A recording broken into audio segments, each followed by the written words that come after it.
on episode 14. We have Emmy's Family Adventures. Hi, sis. Hi! Hi, sis! How are you?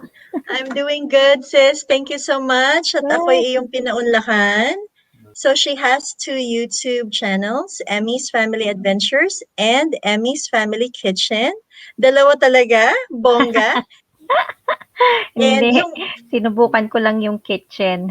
Emmy's Family and Kitchen. It's just testing out. I haven't even worked on it that much. Cooking. Hi, honey.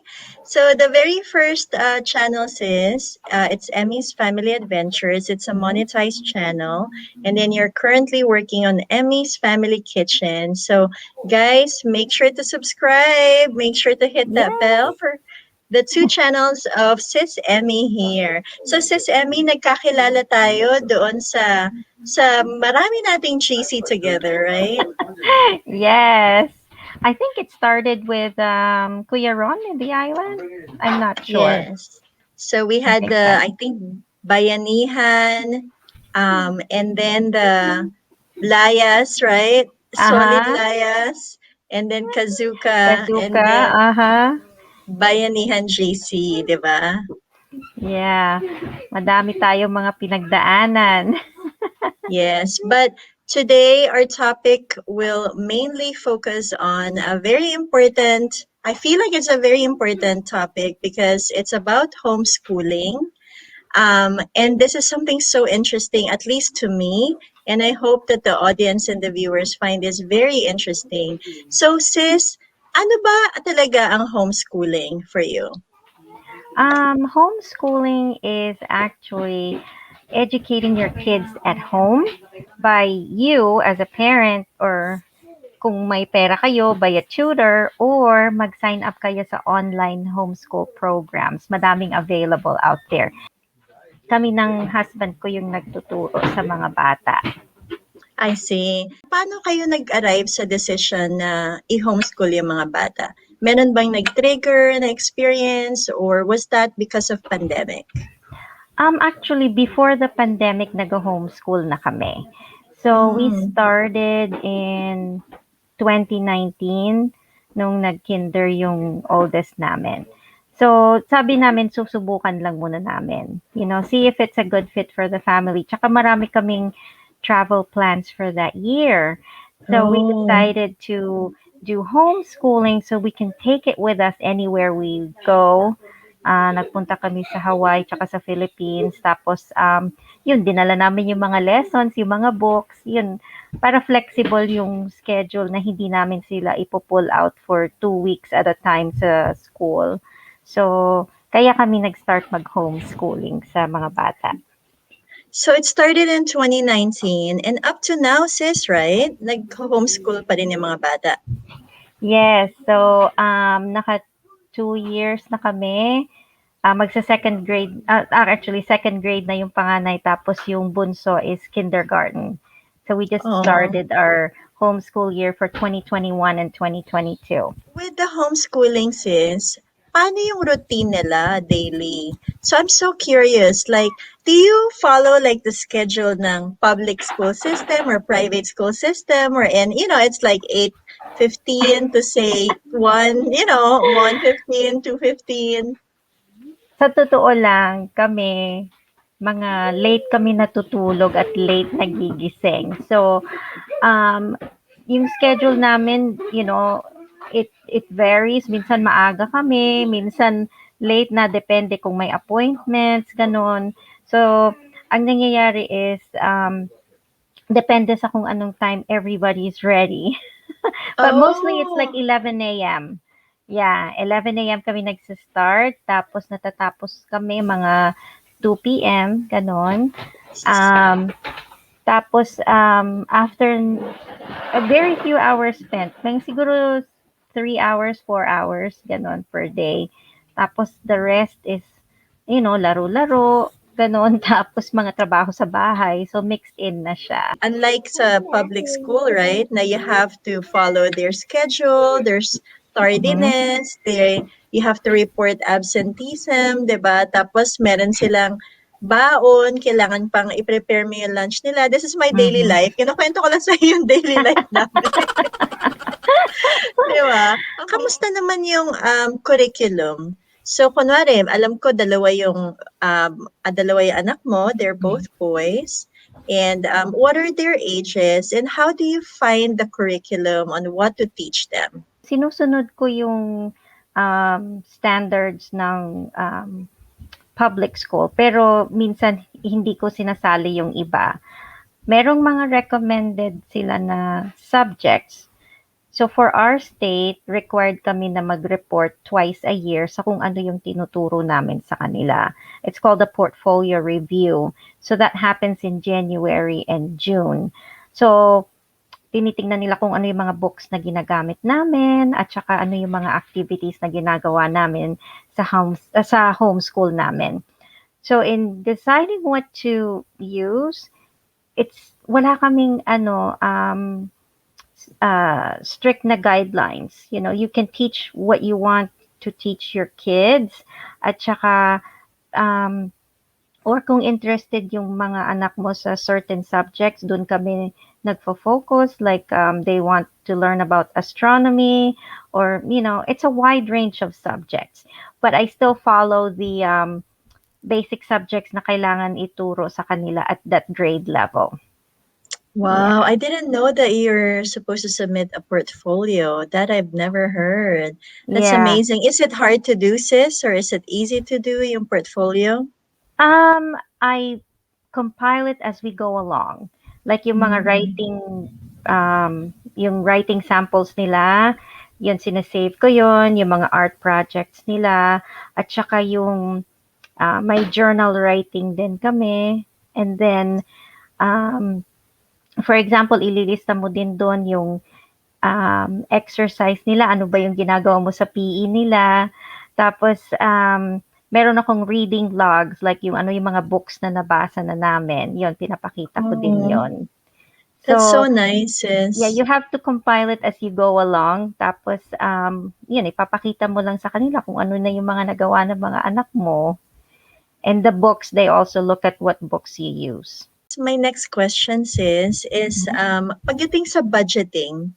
So, is that something na you find na expensive dahil ikaw yung magpo-provide ng books, or is the state maybe providing a little bit of are they paying for a little bit of that, or how does that work? Um, so if you do your research, there's a lot of free online resources na pwede mong gamitin.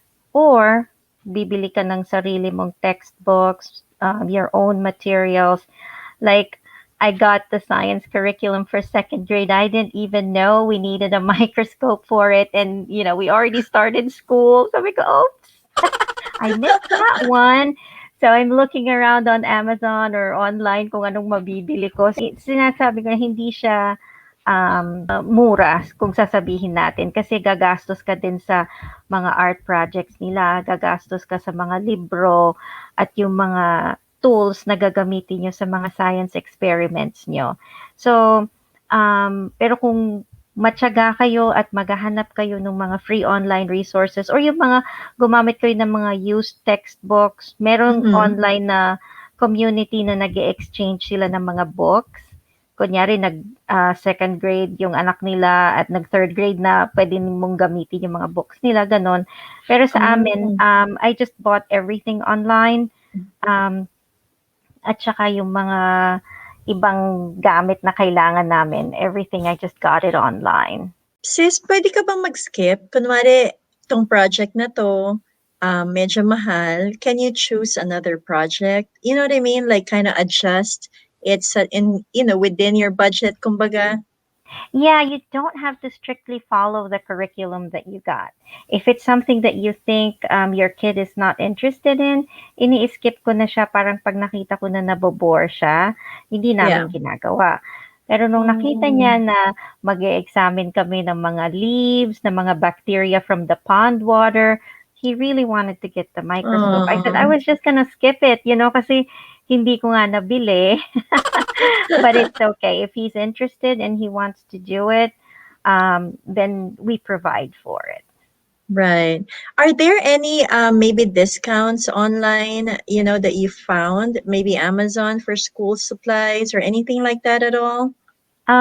They already did their back to school sale, so I'm not Mm. sure kung meron akong makikita na mga discounts, but I'll have to check it out tonight. But a lot of the school supplies were discounted from July to August. So, but siguro ngayon pwede pa din, may ibang mga kung maghahanap ka lang, may makikita kang discounted items pa din. It's nice pala 'no, na parang yung mga Amazon, sumasabay sila, alam mo yun, 'pag alam nila na yung the parents are needing help, then they bring the price down. That's good to know, sis. So, nagbibigay ka ng homework, sis? Or nagbibigay Ay, ka ng quizzes? Walang mga gano'n, quizzes walang or gano'n. walang gano'n? Hindi na kami nag-homework kasi yun na nga, lahat na nandito na ginagawa na namin lahat sa Ah, bahay. So within that 4-hour time, lahat ginagawa na namin. At saka may schedule kami, um, yung pinagbilhan ko ng curriculum, may binigay sila na schedule sa akin kung paano namin gagawin. It's up to hmm, us if we want to follow it. So, um, yung ibang subjects like math and mhm. science and spelling, ayun, nagbibigay ako ng quizzes because I really need to know where he's at. Kailangan ko Oh, din na ma-assess kung naintindihan ba niya yung concepts nung yung tinuro sa math or yung tinuro sa science class. Tapos yung spelling, ayun, kailangan ng improvement. Ayun, gusto ko makita kung nasa na yung proficiency niya sa spelling para doon kami mag-focus. your husband, you said participates, so he also teaches the kids, tama ba, sis? Yes. So, on days that I go to work, siya ang nagtuturo. Twice a Hmm, week lang naman ako nagtuturo kasi Mondays and Fridays lang nag-part-time ako since, before we started homeschooling, I decided to go part-time para kapagturo sa hmm. kanila. So, on Mondays and Fridays, yung husband ko yung nagtuturo sa kanila. Sinusunod lang niya kung ano yung nandun sa schedule and then, we review what needs to be done for that day. And then pag uwi ko, titingnan namin kung natapos na nila. Oh, ang galing, Yeah. nakakatuwa naman. Pati pala si hubby mo Mm-hmm. participates and Mm-hmm. does his share. Mm-hmm. Ang He cute ng does, he baby. does. Yeah. At saka some areas, hindi ako magaling, siya magaling.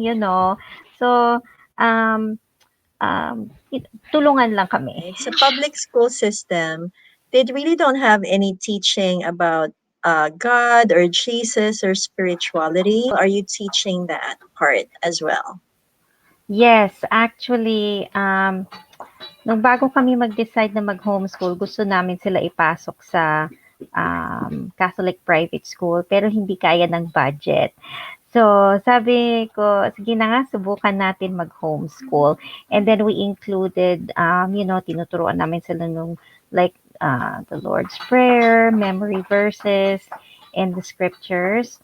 So, ini-incorporate na rin namin yon. At saka, some of the books that I use are also religious-based siya. Nice. Finally, sis, you know how schools have report cards and, kind of like assessing how, sabi mo nga kung nasa na sila. So how is that like? Like at the end of the year, how do you assess? Meron akong ginagamit na nakuha ko ito online on how to assess your child at the end of each quarter. So part of that yung math, literacy, cognitive skills at saka life skills kasama doon. So yun ang ginagamit ko na assessment para sa kanila. Um, hindi ako nag-grade. Oh, Hindi ako okay. nagbibigay ng A, B, or whatever. Basta tinitignan ko lang based on that assessment that I got online kung nasaan na sila. At saka dun kami magko-continue for next year. Anong life skills yung tinuturo mo? Out of curiosity for me. Oh, yung kunyari yung making their bed, cooking, or minsan yung doing the dishes. Ito, tsaka yung pagtutulong sa yard work or they're are they good at putting away their toys, or are they good at putting away their own stuff after they're done with their books? Tinatago ba nila, ganun. Tapos part of it to respect for elders, kasi nandun din yon. At saka yung certain skills, like do they know how to cut with a knife already? Yung mga ganon. Mga Oh, simpleng bagay na hindi mo iisipin na um, ituro sa kanila. Pero sinasama na din yun dun sa kanilang assessment. wow, that is amazing, sis. Nakakatuwa. Ang dami ko natutunan. In like a span of 10-15 minutes, I learned so much about homeschooling. Hey, kids, can I ask you a question? Okay, wait a minute. Let me Okay. Hi, kids. How are you doing? Hi, Tita Rose. Hi. What We're are your eating. names? I'm Callan, and this is Camden, the one that's sitting on me. And who's older? I am. Okay, so I'm you're the 7, and he's 5. And and Mommy's you're the And mommy's what? You don't have to tell my age. so Kuya. Can I call you Kuya for the older Or boy? Manong. Manong. Kasi mga Manong. Ilocano yung mga nandito. Manong ang tawag sa kanya. Hi, Manong. How do you like sc- Hi. Hello, how do you like homeschooling? Well, kinda. Well, 50% like and 50% dislike. Oh, What is it that you like and what is it that you dislike? Well, I can't stop. What I like is that I'm doing activities, and what I don't like is because I'm sitting on a chair all day. no, you're not. We go out all the time afterwards. Camden, We go no. out with daddy. And Mm, they sometimes pagka napagod sila, run around in the living room or something. I also have a sport. Oh, at you have saka a sport. nag-golf. I'm sorry, Golf. nag-golf lessons din siya. So, after ng homeschool, labas na sila ng daddy niya. I see. Ikaw pala, you're the one who plays golf. I saw your Yeah. videos. Okay, and for Bunso, where's Bunso? Where's Where's the younger one? Camden? Hi, how are you doing? I'm fine. How do you like homeschooling, honey? Yes. Oh, Tita Rose is asking you, do you like homeschooling? She's asking. Is the best part that your mom is the one that's teaching the two of you? Is that the best part? You love to be with mommy? He says yes. He says yes. Oh, thank you, boys. Thank you so much. Okay. When I talk to mommy, I'll make it short, okay? Another 5-10 minutes, I promise, okay? Okay, I'll go finish eating my dinner. Okay, please. Okay, thank you. Thank you. I won't go. Ayan, thank you naman sis. At ang ating mga bagets ay nandyan. At they like naman pala yung homeschooling, especially because you're the one teaching them. So, one of the things that I wanted to tackle, just real quick, is your YouTube channels. How are the channels, sis? Kamusta? Um, Actually, it's on hold for now. If you've noticed, I haven't done anything with both channels because I was busy getting ready for our homeschool. At saka busy yung schedule ng anak ko with tournaments and golf camps and golf lessons. So hindi ako nakakapag-edit ng mga videos. But I've seen mostly organic views on old videos. May mga Right. views pa din naman na pumapasok yung sa mga luma ko na mga video. So, doon ang gagaling yung um, what they call this, watch hours and views ko. Pero yung Emmy's Family Kitchen, ayun, medyo nawala na ng konti kasi hindi na ako nakapag record ng mga luto-luto at makapag-edit ng mga old mga iba kong videos. So, hopefully I can work on that soon. Right. Yun naman ang kainaman sis ng YouTube, 'di ba? Like, you can also work at your own pace. I mean, you can always, take a break.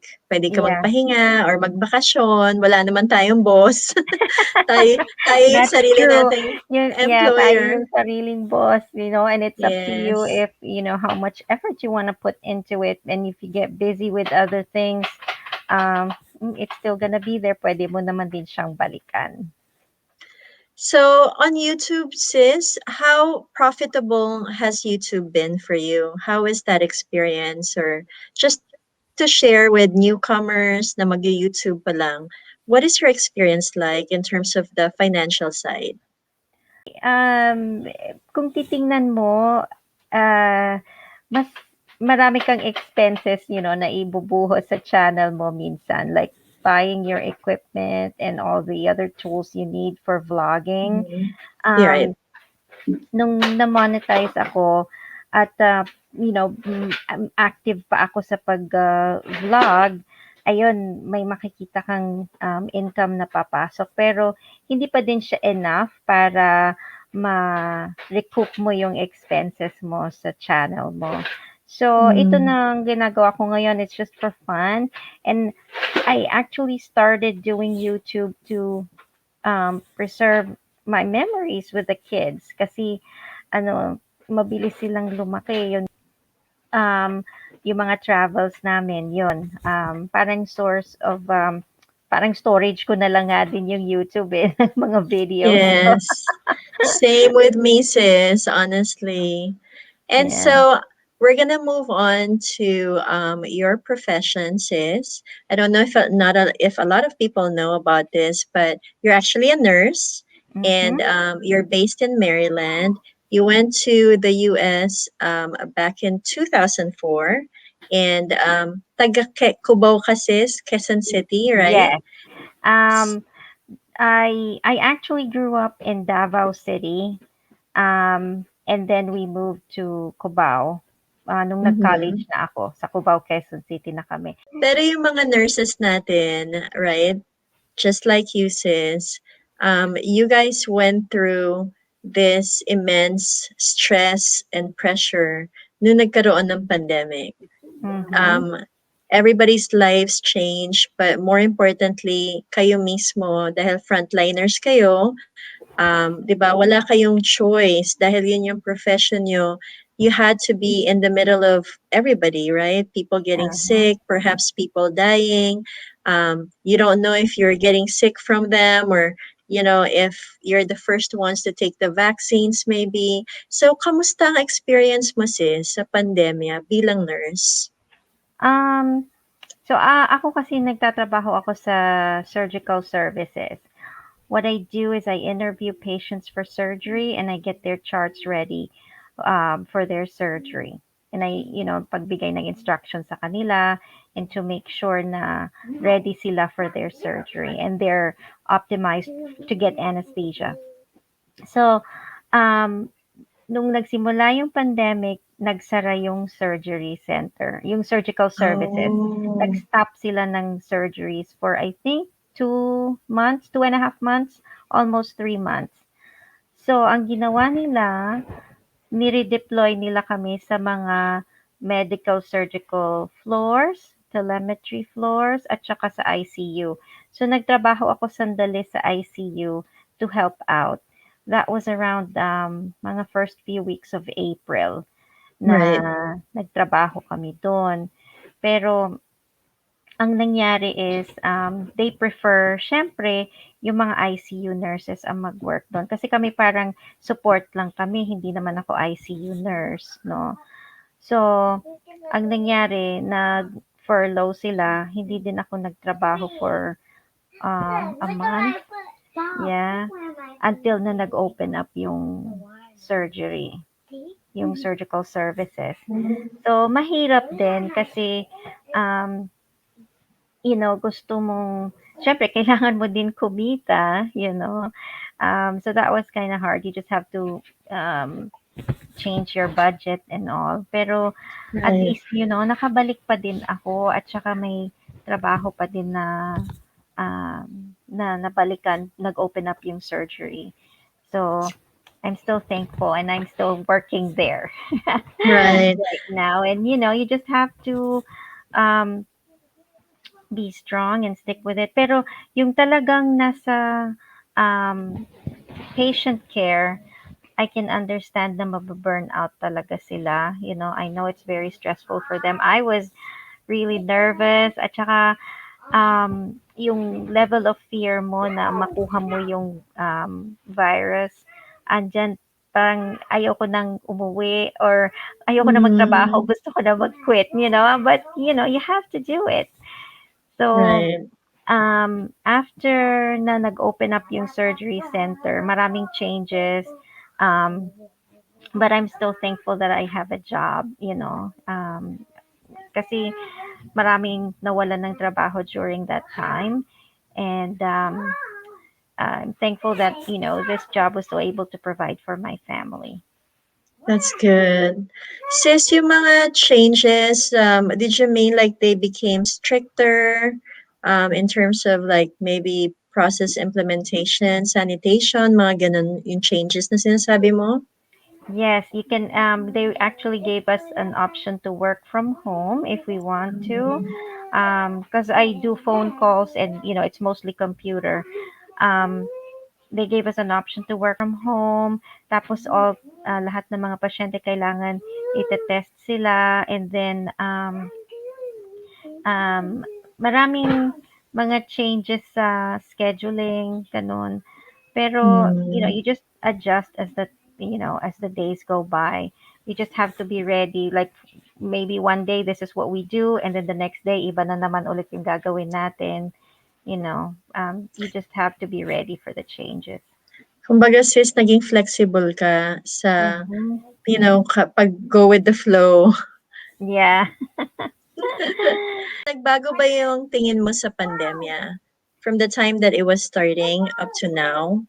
Being with the profession that you have as a nurse, parang mas naging stricto ka ba sa mga anak mo? Do you talk about this with your family and how important it is to do social distancing, to sanitize? Yeah. Even with the vaccines and now there's the new variant. So, now, bumalik na naman ulit yung mask mandates. Dati inalis nila, tapos ngayon ibabalik na naman ulit. So we didn't let our guard down. We still kept social distancing. We still kept our masks on. Kahit na inalis na nila yon, we still kept it on. At saka, we just limit our travels or going out. Um, it's just the way it is now, I guess, until na um, mag-change um, mawala na itong pandemic. We don't know when it's gonna happen, but for our family, we're not gonna let our guard down and we'll still keep doing what we are doing since the pandemic started. Thank you so much, sis. We're done. Thank you, thank you. Okay. Alam ko gabihan na dyan. And thank you so much to the boys for their help on this Oh, episode yeah, there 14. they are. Oh, they're back Bye, again. boys. Say Thank you, bye. sis. It was nice talking to you, and I hope I was able to help out anybody out there who's considering homeschooling.